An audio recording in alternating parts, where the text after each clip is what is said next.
Connecticut's #1 local news. This is Channel 3 Eyewitness News. Good morning, everyone. I'm Wendell Edwards on this Monday, May 30th, Memorial Day, and we thank you for being here.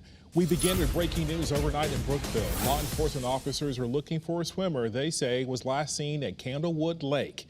Channel 3 Eyewitnesses reporter Marcy Jones is live in the area this morning. And Marcy, what is the state of the search this morning? Good morning, Wendell. Well, we know that law enforcement officers received this call shortly after 11 last night, so it was already very dark and very late. They did start the search immediately. However, they had to halt it after about 40 minutes because it was almost impossible for them to see anything and really get any progress done. So here's what we know so far. We know that the search primarily has been focused on the Brookfield side of Candlewood Lake. That is where law enforcement officers say this individual was last seen getting into the water from a stationary vessel of some kind. Now, of course, there are still many questions like what kind of vessel, was this person with anybody, and how do we know that that was last seen getting into the water from that type of boat or kayak or what have you. So we're still waiting to get some more information on that. We do know that patrol boats as well as a diving team was deployed last night and that the search is supposed to resume this morning. Obviously, everybody is hoping for the best. And the law enforcement officers right now are really asking the public just to be aware if you are heading out onto Candlewood Lake on the Brookfield side, be aware that that search is going on and to kind of stay out of the way if you see those operations going on. Live in Brookfield, Marcy Jones, Channel 3 Eyewitness News. Marcy, thank you. Developing news in Lisbon this morning. Authorities say a man is dead after drowning in a pond at a private campground. After a 2-hour search, a dive team assisted in recovering the man's body underwater at the Ross Hill campground. The unidentified victim was transported to a local hospital, but he was pronounced dead when he got there. We'll keep you updated on air as soon as we learn his identity. This morning from Derby, 5 people are in the hospital after a crash that happened at 11:30 Saturday night at the intersection of Marshall and Co lanes on the Derby and Ansonia line.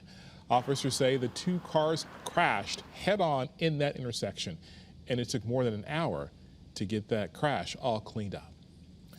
Law enforcement officers want to remind you this holiday of some safety tips if you plan on hitting the road. Because of the nice weather, officers are expecting more motorcycles to be on highways and roadways. Always remember to keep a safe distance between you and the car in front of you and plan extra time for road closures due to parade routes. I'm sure everybody's aware of the traffic increase and everybody getting to and from where they're spending their weekend. So that's, a thing to plan ahead and plan good travel times for that too. Holiday travel also means more people on the road. That can mean less patience and possible road rage, so just be aware. Now this morning, Meriden police say they arrested 2 men for having guns that those men weren't supposed to have. It's part of a month-long investigation. Detectives say they arrested Dion Camp and Vincent Martinez for having multiple weapons and more than 100 rounds of ammunition. One of the pistols was identified as stolen, and the other didn't have a serial number, making it a ghost gun. The round drums of ammunition hold 50 bullets each. Connecticut U.S. Senator Chris Murphy says there might be a path forward right now to make some changes to federal gun laws. I think there is something dying inside the soul of this country when we refuse to act at a national level, shooting after shooting. And I do think there's an opportunity right now to be able to pass something significant. I've seen more Republican interest in coming to the table and talking this time than at any other moment since Sandy Hook. It is true. Senator Murphy says changes like red flag laws, which allow enforcement officers to take someone's weapon if they're a danger to themselves or someone else, is on the books, as well as expansion of background checks and safer gun storage laws, all on the table with Republicans. Happening today, the Sandy Hook Promise Organization will be holding a virtual town hall. It's tonight. It's centered around the mass shooting in Uvalde, Texas. Youth leaders will be providing insight on school shootings, and discussions will take place about actions that could be taken to end them. The event starts at 7 tonight. A link to it can be found on the Sandy Hook Promise Twitter page.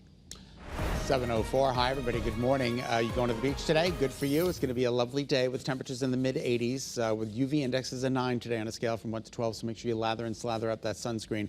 Water temperature between about 60 and 62 degrees. So it's a little chilly. You know, want to dip those toes in the water, but that's pretty much it. But a lovely day along the beach. Our Doppler scans to stay dry. It's going to be a lovely day.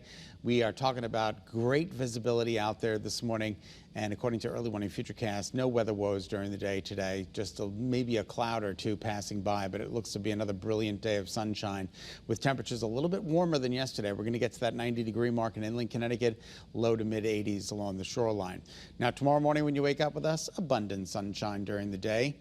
And tomorrow, those temperatures get even warmer. But a backdoor cold front drops in Tuesday night, and it really drops those temperatures dramatically with an opportunity for some scattered showers or a brief thunderstorm. This is Tuesday evening through Tuesday night. And then Wednesday, we're talking about temperatures only in the low to mid 70s as opposed to the low 90s. So we're going to get back closer to normal. New Haven, beautiful this morning, 62. Gorgeous at Windsor Lock, 61. Abundant sunshine in Torrington, hello. And Waterbury, 60 degrees, looking really good on this Monday, Memorial Day. Old Saybrook also looking really good as we take a look at the lighthouse there. 62 in West Haven, Berlin 62. The numbers are good this morning. And as you can see there, we're already in the low 60s. So we're going to march again into the mid to upper 80s, if not 90, 91 degrees at Brainerd today. So it's going to be a nice warm day of weather. You can get out there and enjoy it. Our dew points are rivaling this temperature. It's going to be a fairly dry day today. Don't look for too much in the way of humidity. But we are doing a little bit better than yesterday, anywhere from 1 to 4 degrees warmer with calm winds out there. So here's your temperature trend, up and away. 87 by 3 p.m. I think we're going to get to 90 between 3 and 6. That's for inland Connecticut. A little bit cooler along the shoreline, but I still think temperatures there will also make it into the low 80s, if not mid 80s in some towns. Satellite and radar confirms there's not a whole lot going on out there, and according to our forecast for today, mostly sunny and hot. The sun was up at 5:19, sets at 8:18. Beautiful day of weather today. Tomorrow, a scorcher, 93 degrees, but no heat wave because we are not going to link 3 consecutive days of 90-degree heat together. You'll notice 74 on Wednesday. What a dramatic difference, right? With some scattered showers and thunderstorms in the afternoon and evening. Thursday looks dry. Friday, mostly cloudy with some passing showers around. And then the upcoming weekend looks pretty good. 78 and 77 degrees, seasonable temperatures. Fairly comfortable overnight lows for sleeping without air conditioning. And here come your shoreline highs, pretty equivalent to where we are headed inland. Get out there and enjoy today. And thank God for all of those who serve this country. 7:07 is now the time. Wendell, we'll send it back to you. Scott, thank you. And the weather's going to cooperate. A lot of parades today. Just going to be hot, so bring the sunscreen. The Memorial Day Parade in Rocky Hill starts at 9:30 this morning. East Hartford and West Hartford's parades will kick off at 10. And today, Lieutenant Governor Susan Bicewitz will be marching in both. And Avon's Memorial Day Parade starts at 11 a.m. A full list of Memorial Day events can be found on the Channel 3 app. We thank you for watching. Thank you for tuning in. Remember, you can get news and weather updates anytime on the Channel 3 app. We salute this Memorial Day, and we thank you for being here. Have a great day.